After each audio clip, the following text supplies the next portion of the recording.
It's no secret at this point that Seth Rollins is one of, if not the biggest star in all of WWE. Since making his debut as part of the staple group called the S.H.I.E.L.D back in 2012, however, it was his S.H.I.E.L.D brother and, dare I even say, best friend Roman Reigns that was handpicked by the higher ups of the company, Vince McMahon, to be their next top star, the company's marquee and number one guy. We all know the story at this point, but basically the company tried to push Reigns to become something that he's not. They tried to put him in that top position to be the next corporate John Cena, and the fans heavily rejected it because they did not want to see him in that position. And honestly, Reigns wasn't ready to be in that type of position just yet compared to what we are seeing now. But during all this time, these past 6 years that Reigns has been rejected by the fans, Rollins never really had a problem with it. He was always on the right path and always doing his best, but for some reason, Vince and company just refused to run with him as their top star. When the S.H.I.E.L.D made their debut in 2012, it was clear that WWE had more of their focus on Roman Reigns and Jon Moxley, who was known as Dean Ambrose at the time. According to Rollins himself, the original plan was to have the group split up because of Dean Ambrose, and the plan was to have Ambrose versus Reigns at WrestleMania 30, while Rollins just became a bystander or something like that. But thankfully, those plans never saw the light of day because, well, we all know why. The betrayal came on an episode of Monday Night Raw, the day after the group had done a clean sweep victory over Evolution in a 6-man elimination tag match. The steel chair shot at the back of Roman Reigns would not only make Rollins the biggest heel in all of company history, the most despised man of 2014, but it would catapult him to become the biggest star for years to come. After that, they had Rollins join the Authority while Reigns and Ambrose just kind of hovered out in the mid-card, doing their own things. And for this video specifically, it's important to keep in mind that anything that Roman was doing at the time would in some way get outshined by whatever Rollins was doing. From there, they continued to build his stock, slowly building him up as a superstar. They had him win the Money in the Bank briefcase in July of that same year, meaning that they certainly had plans to make him a future world champion, assuming that they followed through with it. During his run with the briefcase, he got involved in feuds with the likes of John Cena, Dean Ambrose, Randy Orton, Kane, and Brock Lesnar. He was gaining experience by simply just being in the same ring with them and telling stories. And this was an amazing Money in the Bank run for Rollins. Man was just killing it during this time, having banger matches, having amazing segments. His promo work was off the charts as well. It was just an all-round great year for Rollins. 2014 is what I'm talking about. But it was only about to get better because 2015 was the year of Seth Rollins. But also in 2015, the mega push of Roman Reigns was in full gear. And it all began at that year's Royal Rumble pay-per-view event, which is famously known for 2 matches. The first being the triple threat match for the WWE World Heavyweight title. This match received widespread praise from fans and critics alike, and it's still beloved to this day, even many calling it one of the greatest, if not the greatest, triple threat match in company history. Everything about this match, oh my god, I love this match. Everything about this match was perfect. The pacing, the spots, the hype, the risk, the impact, and even the moveset. Going into the match, you were left with so many questions and there was so much hype behind it. You were left wondering, was Lesnar just going to dominate again? Was Rollins going to win the title and somehow be Mr. Money in the Bank at the same time? Or if he lost, was he going to cash in that same night and still walk out champion? But when it was all said and done, it's unfortunate that he's the one that had to take the pinfall in an otherwise amazing match. But then we move to the main event of the show, the 2015 Royal Rumble match. And every wrestling fan knows the story of this night.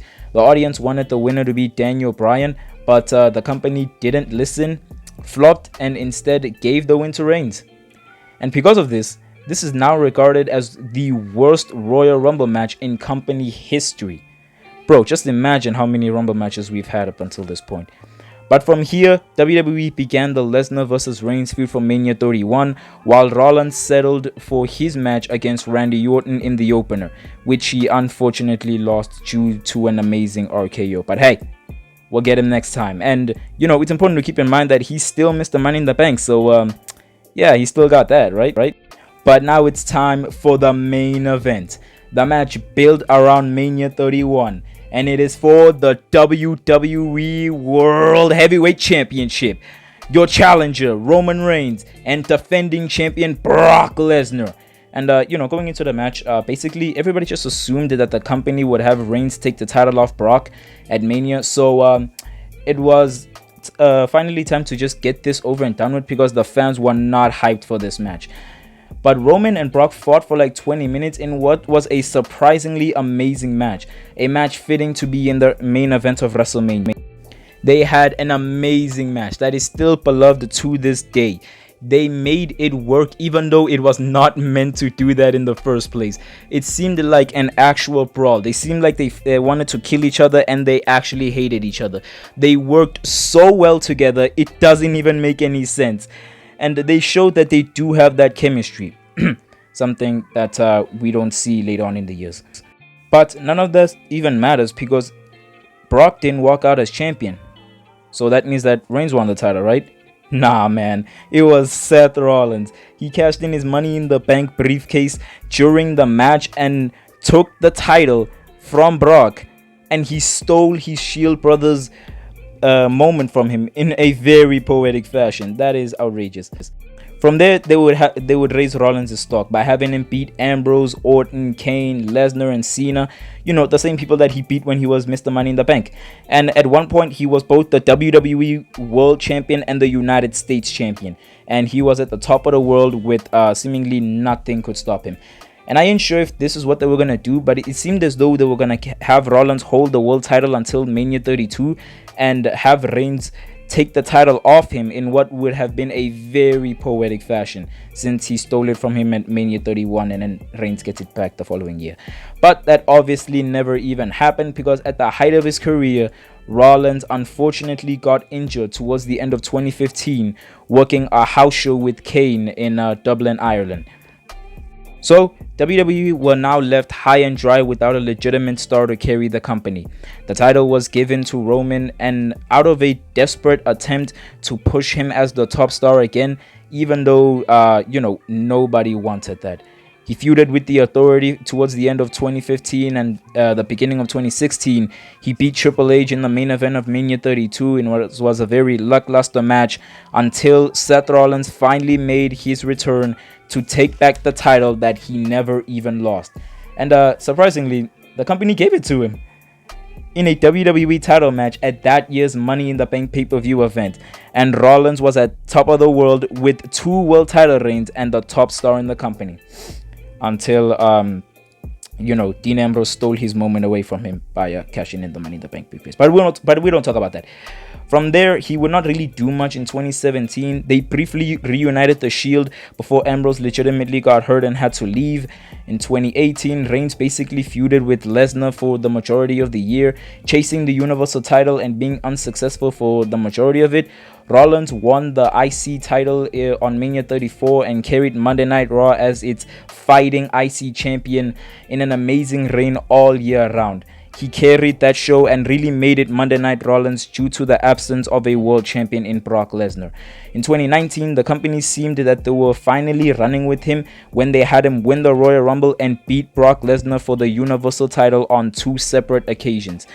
And we all know what happened after he beat Brock the first and even the second time. God damn it, man. But the thing about Rollins' career in the WWE is that he had proven time and time again that if given the opportunity, he can carry the company and be their top star and be the number one guy. Anything that he is given, whether it be a storyline, a feud, gimmick, and even a character, he has proven that he will always find a way to make it work, regardless of what it is. He has consistently performed at the highest level, at the best that he possibly could. But whether he was champion in 2015, 2019, and in 2020, he always fell short of being the number 2 guy, whether that was to Roman for those 6 years or Drew McIntyre in 2020. However, with the history that he has had, I truly believe that the number 1 star, the top guy in the company, is Seth freaking Rollins. He arrived, he showed up, he showed out, and he truly burnt it down.